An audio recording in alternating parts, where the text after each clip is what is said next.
Olá! O Depois da Aula de hoje traz o tema o uso de trilhas sonoras cinematográficas nos comerciais televisivos como estratégia de reconhecimento. Queremos agradecer a presença de todos que aqui estão no estúdio, da nossa magnífica reitora professora Sara Pedrini Martins, diretores acadêmicos, coordenadores, plateia e a vocês que estão nos assistindo pelo nosso canal do YouTube. O Depois da Aula começa agora.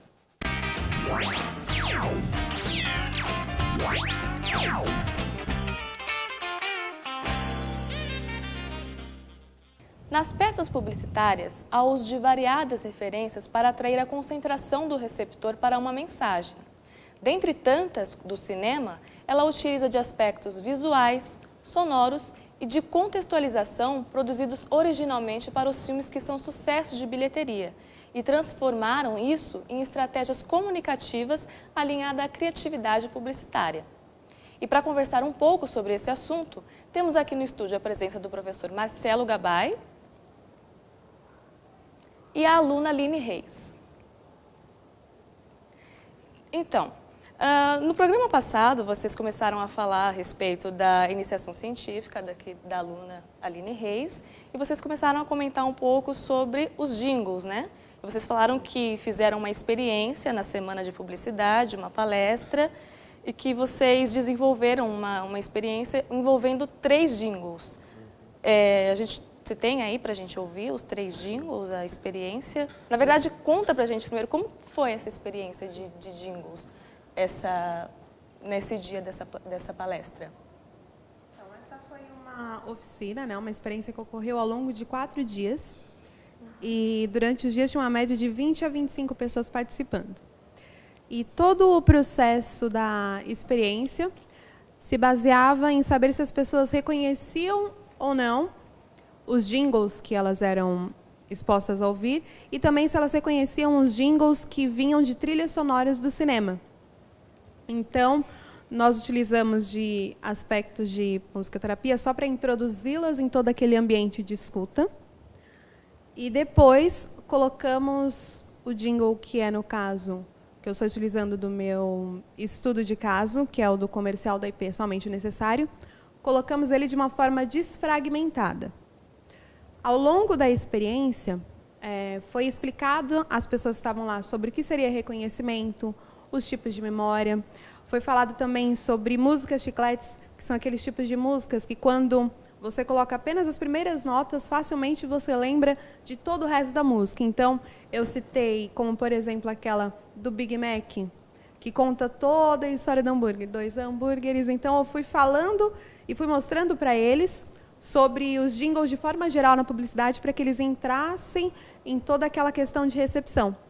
Em determinado momento, nós colocamos até uma música de relaxamento para que ocorresse uma limpagem referente à poluição sonora, para que as pessoas entendessem que, na medida que elas estivessem ali na sala e participando daquela oficina, seria um período que elas deveriam realizar uma escuta muito atenciosa. Então, teve um período também de relaxamento e nós realizamos uma escuta cegas desses jingles. No primeiro momento, elas escutaram de forma desfragmentada um jingle que se referia ao comercial da C&A, que era de 94 e 95, que foi logo no comecinho de quando a marca lançou o Sebastian como garoto propaganda, e eles faziam alusão à trilha sonora de um filme que era dos irmãos Cara de Pau, Blue Brothers. E aí eu colocava eles para escutarem esse jingle de uma forma desfragmentada. Então vinha no primeiro momento uma escuta que tinha a música vindo de uma forma bruta, que ela tocada apenas no teclado. Eles escutavam 3 vezes. Tudo isso com a sala toda ambientada, com as luzes apagadas, nesse processo mesmo de escuta. E aí, no segundo momento, elas escutavam apenas a letra daquele jingle falado. E no terceiro momento, elas escutavam o áudio que era extraído deste comercial. Então, logo que nós realizamos esse processo, comentamos sobre como que eles achariam que seria, no caso, aspectos visuais daquele comercial, se eles haviam notado algum tipo de referência, se eles haviam notado algum tipo de ritmo referente àquele jingle. E no segundo momento, nós realizamos esse mesmo processo de colocar o jingle de uma forma desfragmentada. primeiro somente a melodia no teclado, depois somente a letra recitada e terceiro o áudio extraído do comercial. E foi no caso da IP, que é o do somente necessário do filme Mogli. Só que na medida que eles escutavam estes comerciais, esse áudio extraído do comercial, e nessas 3 formas, eles preenchiam uma fichinha. E cada ficha se referia a um tipo de escuta. Então, eles respondiam uma ficha para o primeiro tipo de escuta, que se referia à melodia tocada apenas no teclado. E ali haviam perguntas como quais eram os países que eles achavam que vinham aquela referência musical, qual era o tipo de sentimento que eles tinham ao escutar aquela música, se eles associavam aquela música a algum aspecto publicitário ou algum aspecto de cinema ou não, se eles identificavam que havia uma referência ou não naquela música. E aí, na medida que teve a segunda escuta, foi passada uma nova ficha, que tinham as mesmas perguntas, eram cerca de 7, 8 perguntas, e aí eles respondiam também.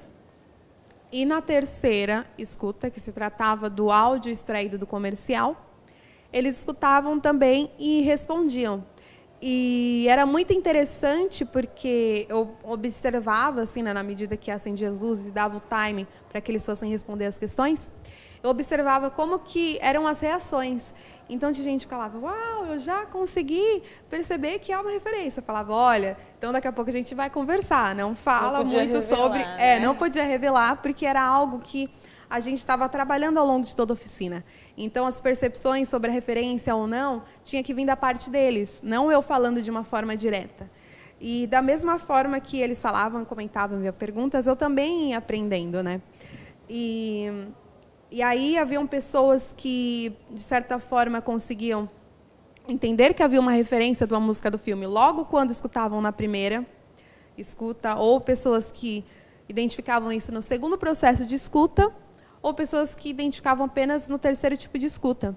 E era interessante porque foi proposital colocar as mesmas perguntas nos 3 tipos de escuta, justamente para tentar perceber qual que era o fator determinante que as pessoas praticavam o reconhecimento.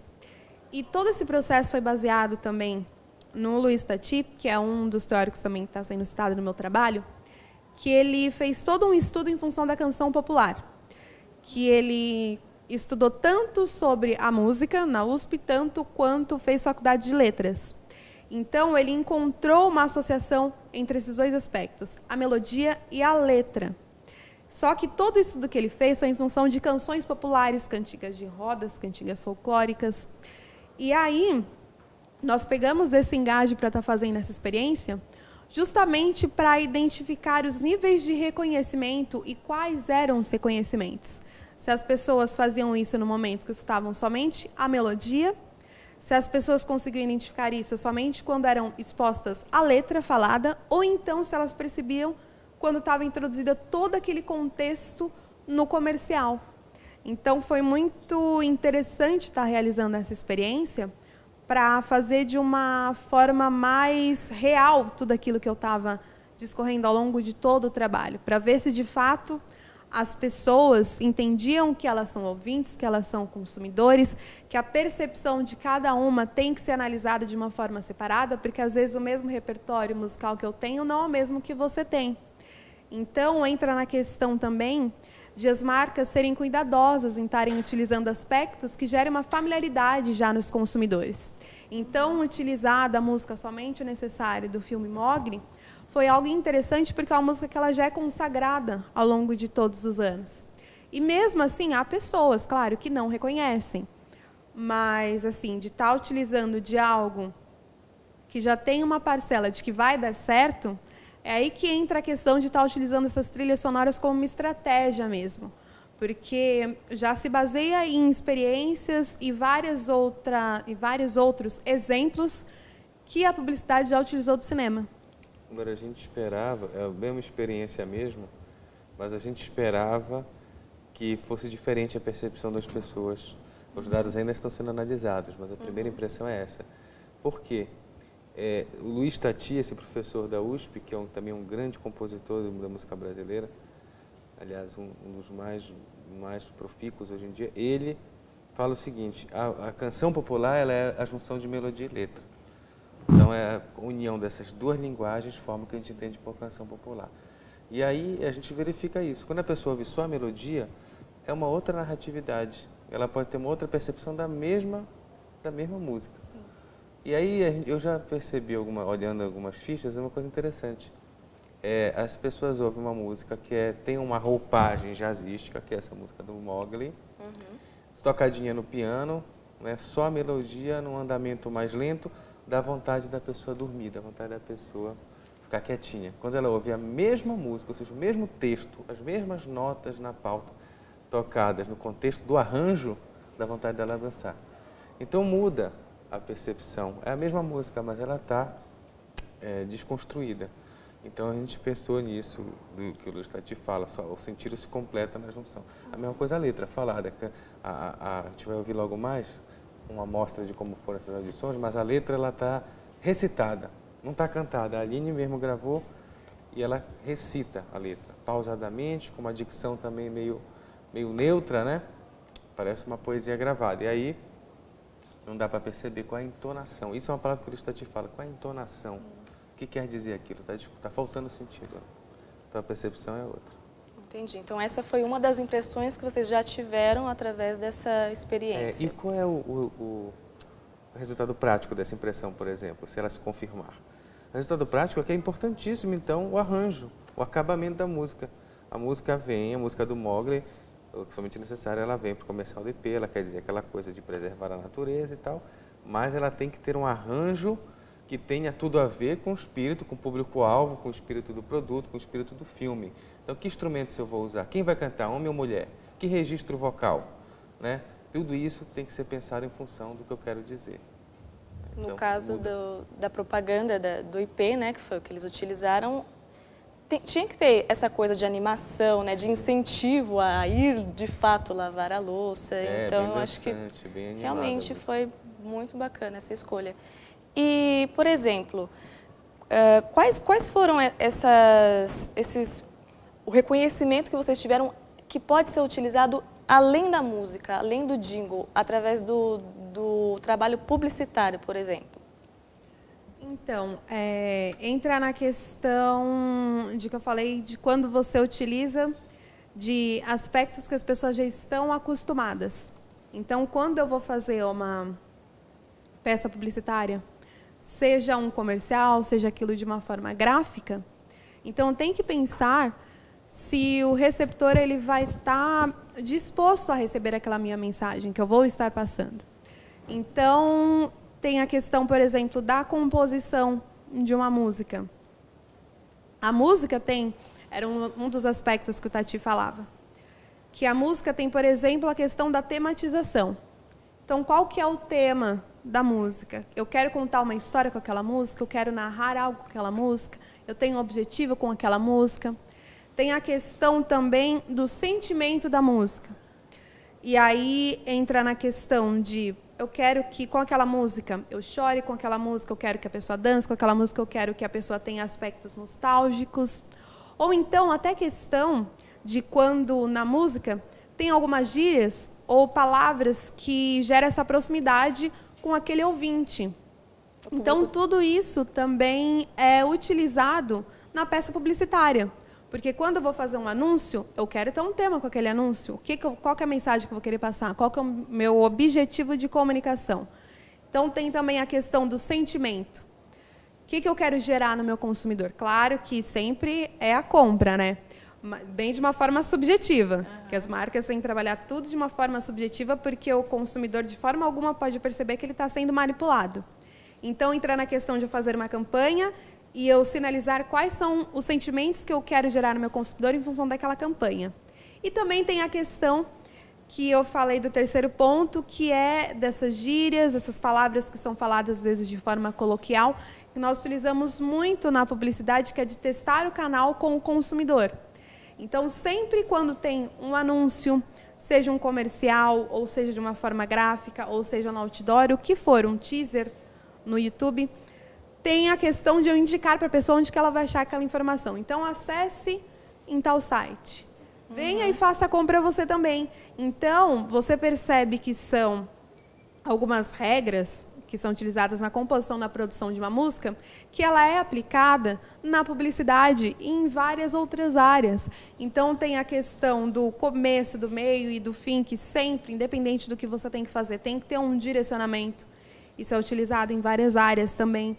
E dentre vários outros aspectos que você pode perceber mesmo. Não só da música, mas como isso pode ser utilizado de uma forma geral. Entendi. Eu ouvi agora os... Vamos ouvir então. Só para ter uma noção do que a gente está falando, é a mesma música do IP, né, que a gente trouxe aqui. A primeira áudio é só a melodia, o segundo é só a letra e o terceiro é a versão completa. A Aline pode comentar.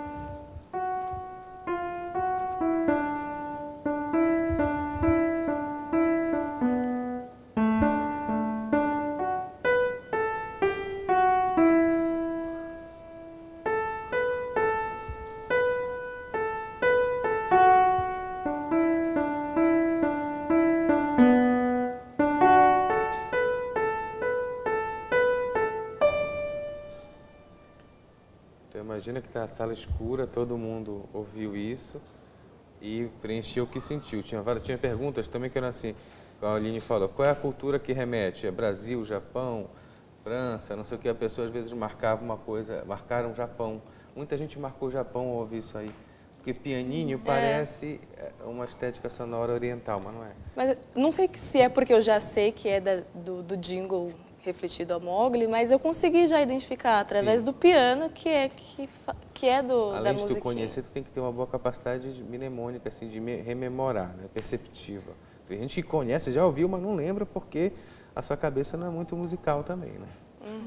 E essa seria foi a primeira etapa da experiência, ouvir com o piano. Ouvir somente com o piano. Entrou mesmo na questão que até o Gabay mesmo que gravou no piano.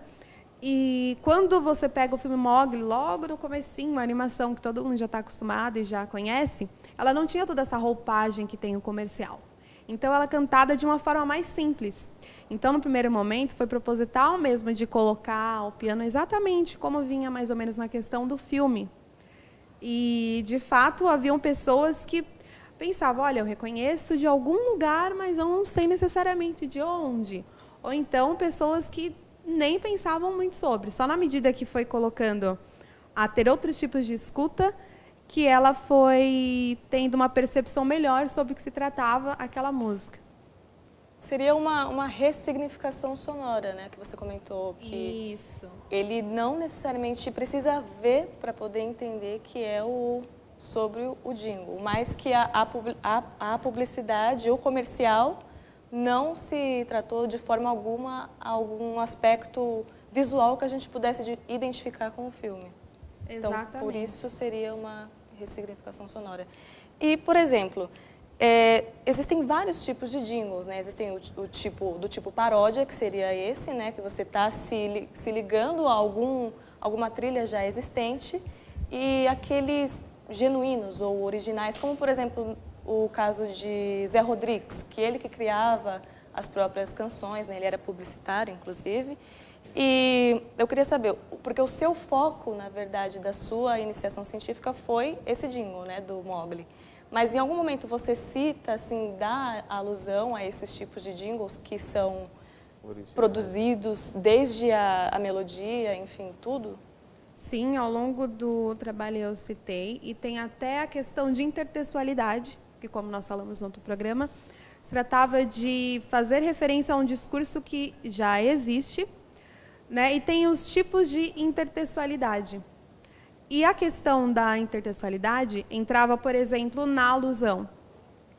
A alusão é quando, pode ser no caso esse do Mowgli, ou qualquer outro que eu faça uma paródia, porque você pega aquilo de uma forma original, só que você coloca dentre as características que você quer. Ou então a questão da citação, quando você pega diretamente o jingle ou a música que é feita, como, por exemplo, a publicidade. Tem várias marcas que utilizam de hits musicais que tem no momento. Pegam vários cantores que são famosos, pega aquela música e insere no comercial. Então, essa é uma citação direta. Ou então, a estilização, que é, no caso, o comercial de 94, 95, que é da marca C&A, quando eles lançam o Sebastian como um garoto propaganda.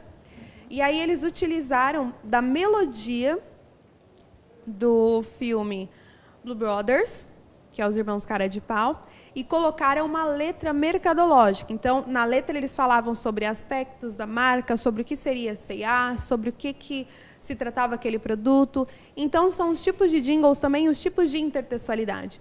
E, ao longo do trabalho, eu fui citando vários. Então, no caso de música chiclete, como eu falei também no outro programa, eu dei exemplos de jingles, como, por exemplo, aquele do McDonald's, que fala os 2 hambúrgueres, alface, queijo molho especial. Então, esse foi um jingle que ele foi feito necessariamente para o produto. Ele tinha já um aspecto comercial e publicitário. E aí tem, como esses, o Dolly e vários outros que criam o jingle em função daquele produto. Mas tem outras marcas, não. Tem outras marcas que pegam de hits musicais, como eu falei, quando você utiliza de sucessos que estão no momento. E aí lança aquilo em função do seu produto. Ou então tem a questão de paródias, que eu pego mesmo músicas que são conhecidas e transformo ela, pego apenas a melodia e transformo ela em função do meu produto. Então, são vários tipos que a publicidade utiliza de produzir uma música para aquele fim publicitário. Então, isso eu fui citando também ao longo do trabalho, e entrou a questão justamente de analisar essas trilhas, porque a publicidade em si, com todas essas técnicas que ela tem, seja jingle, spot, vinheta, cortina, os hits musicais, as paródias, elas têm de vários termos e elementos que ela pode estar utilizando para fazer a composição daquela música com um aspecto publicitário. Mas dessa vez não. A IP pegou justamente uma trilha que era de um filme, e a trilha do filme ela não foi produzida originalmente para ser utilizada no futuro com um objetivo comercial, que foi o caso que a IP conseguiu fazer. Mas entra na questão de ressignificação também, como você falou, porque ela não alterou a letra. A música, quando é cantada no comercial, somente o necessário, o uso necessário, é a mesma que é utilizada no filme, quando ela foi traduzida aqui para o português, para ser comercializado o filme aqui no Brasil. E é interessante porque tem aspectos que você percebe quando você vê o comercial e analisando também a música, tanto de forma desfragmentada quanto em junção, você percebe que tem, por exemplo, a palavra demais, necessário e extraordinário. São 3 palavras-chave que vão pautando todo o ritmo do comercial. E é muito interessante, porque sempre quando fala no comercial necessário, no mesmo momento, como foi falado no outro programa com o Gabay, que ele disse sobre a marca estar ensinando o consumidor sobre o uso daquele produto. Então, no mesmo momento que era citada a palavra necessário, era mostrado alguém despejando o produto. Apenas 1 ou 2 gotas que eram necessárias para o consumidor. Então, você percebe, quando você vê o comercial com o arranjo e até com o visual, que todos os aspectos que eram utilizados na música do filme, eles foram inseridos no comercial, mas com uma outra ressignificação. Por quê? Eu utilizei da mesma letra, mas eu estou dando um outro significado àquela letra. Então, entrou na questão de consumo consciente, entrou na questão de ensinar o consumidor a como utilizar o seu produto, entrou na questão do ritmo, melodia, tudo aquilo que foi pautado ao longo do comercial, seja a postura dos personagens do comercial, seja as vibrações e alterações da música também. E no trabalho é muito interessante, porque foi analisado até uma tabela de forma separada, que eu colocava sobre qual era a frase ou narração que estava tendo no momento do comercial, qual era o segundo que estava sendo introduzida aquilo, qual era a variação sonora e musical daquilo, qual era o take que se referia, ou seja, qual era a mensagem que estava sendo passada no aspecto visual. Então, o comercial foi analisado de uma forma bem desfragmentada, da mesma forma que foi colocado para que as pessoas escutassem. Vamos ouvir os outros áudios aqui antes. Ah, sim. Porque há vários elementos. Vamos ouvir, deixa então. que tu falaste, porque da letra, estás contando da letra, aí a gente podia ouvir. Segundo áudio da experiência, então? Sim, sim. Eu uso o necessário. somente o necessário. O extraordinário é demais. Eu uso o necessário, somente o necessário. Por isso é que esta vida eu vivo em paz. Aí, uma poesia, né? Sim. Então a letra não está com o que a Aline estava falando, as acentuações quando edita com vídeo, que a palavra necessário combina com a imagem de pingar o produto. Aqui não tem, aqui é só coisa bruta, né? Sim. A gente podia ouvir logo a música final. Só a fala. Então vamos ver, que foi a terceira etapa da experiência, né? Previsão de hoje. Opa, opa, opa. Desperdiçar não é bom pro seu bolso nem pro planeta. Escuta só. Eu uso o necessário, somente o necessário. O extraordinário é demais. Eu uso o necessário, somente o necessário. Por isso é que essa vida eu vivo em paz. Lava-louças IP rende mais para você usar somente o necessário. Vai ter todo o ritmo, né? Toda a alegria da música, né? A mensagem está dentro dessa alegria também. Ah, sim. Então, a nossa equipe do Depois da Aula foi até o campus Dona Rosa acompanhar essa experiência. Vamos conferir? A iniciação científica está crescendo agora no FINAFAN, né? Não era uma prática tão comum. Na última chamada, que a Aline entra nessa última chamada, foram vários projetos aprovados, teve um crescimento perceptível. Então, a gente está estimulando uma cultura do aluno de publicidade ter essa experiência acadêmica também, de se iniciar na pesquisa científica, que é um trabalho um pouco mais comprometido, né? com a origem dos dados, com a sustentação dos argumentos. Trabalho efetivamente universitário, acadêmico. Né? Então, é uma cultura relativamente nova, mas que está crescendo. Sempre queria fazer algo referente à música na minha monografia e tinha vários temas, né, que cabem à música publicitária. E eu lembro que eu estava um dia em casa e estava justamente lavando a louça, que era em função da IP, e aí estava escutando esse comercial que estava em outro cômodo da casa. E no caso, eu comecei a cantar a música também de uma forma bem involuntária. Quando eu cheguei para ver essa imagem desse comercial, que eu tive um choque de realidade, porque fazia realmente a referência ao filme, porém, ela utilizava somente de aspecto sonoro do filme, e não visual. E aí, em função disso, eu fui começando a desenvolver uma pesquisa sobre o uso dessas trilhas sonoras cinematográficas nos comerciais, como uma estratégia de reconhecimento. Essa palestra de hoje é parte de um trabalho de iniciação científica, que por sua vez também é coerente com a monografia de conclusão de curso da Aline. Então, o trabalho dela era sobre a apropriação de trilhas de cinema como jingles publicitários, e a gente teve a ideia de, na iniciação científica, fazer um trabalho prático, fazer uma experiência para ver como as pessoas percebem essa comunicação sonora, né? E aí a ideia cresceu e a gente acabou chegando nesse formato, em que ela apresenta um pouco da pesquisa teórica dela, e depois a gente aplica. Basicamente, a gente desconstruiu uma música, um jingle, em 3 formatos: só melodia, só letra e o arranjo completo. E para cada audição a gente preencheu uma ficha e vai medir depois qual o nível de percepção de cada formato, né? E assim a gente ainda vai passar por um novo processo, segundo processo de avaliação, tabulação desses dados. É bem interessante de utilizar esses teóricos no trabalho justamente para falar tudo de uma forma mais embasada, de uma forma bem mais notória, de uma forma bem mais consciente.